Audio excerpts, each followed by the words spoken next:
So Ron, again, we're doing many of these videos, each of them on a different area.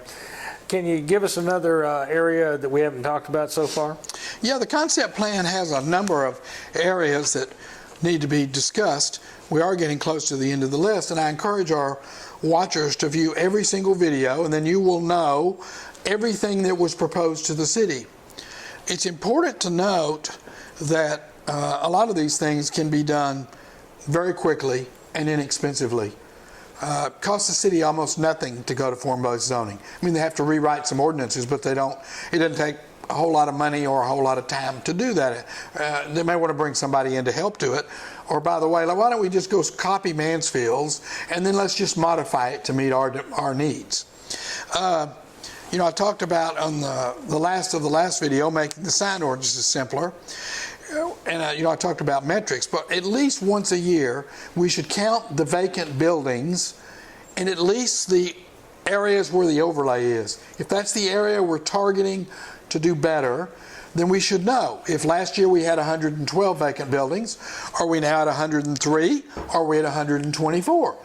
Because if we're not moving very fast or not moving the direction we want to, we need to make more changes. Mm-hmm. You know, these cities redo their master plan every 10 years and changes like this maybe every 25. So it's easy to see how we get behind the 8 ball. Oh, yeah. And how areas get run down before we realize it. We need to define other metrics to track efforts. And, you know, I want to reiterate that we submitted all these items to the city, and the city never, ever acknowledged them. Never wanted to talk about them, never wanted to meet with us, and made it clear that because because business owners weren't generally residents of the city, they had no seat at the table.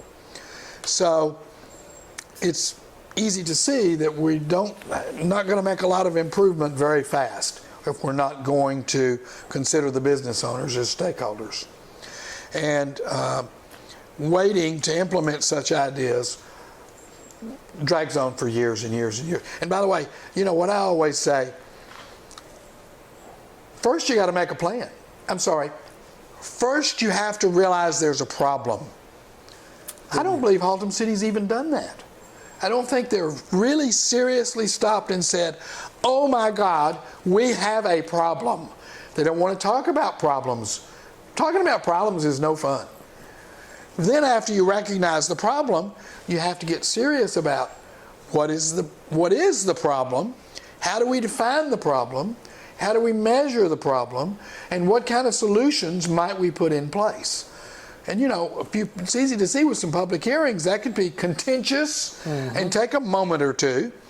Then you got to make a plan in writing. Somebody has to make a plan. Hopefully, in the business community, we call that a bridge plan, but it would have milestones and dates in it and accountable parties. And boy, now this is not how cities think necessarily. No. But we'd want to know that this is going to be done by this date, and this is going to be done by this date, and this is who's responsible for it, and this is how much it's going to cost, and so on and so on. Because otherwise, we're just kicking a can down the road, which of course we know cities are really good at doing. And then after we have the plan, we have to implement it. Yep.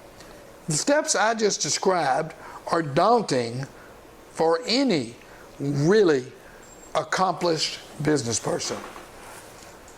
It's easy to see how a council would have trouble with it. Yep. A strong city manager has got to be part of the solution, I think.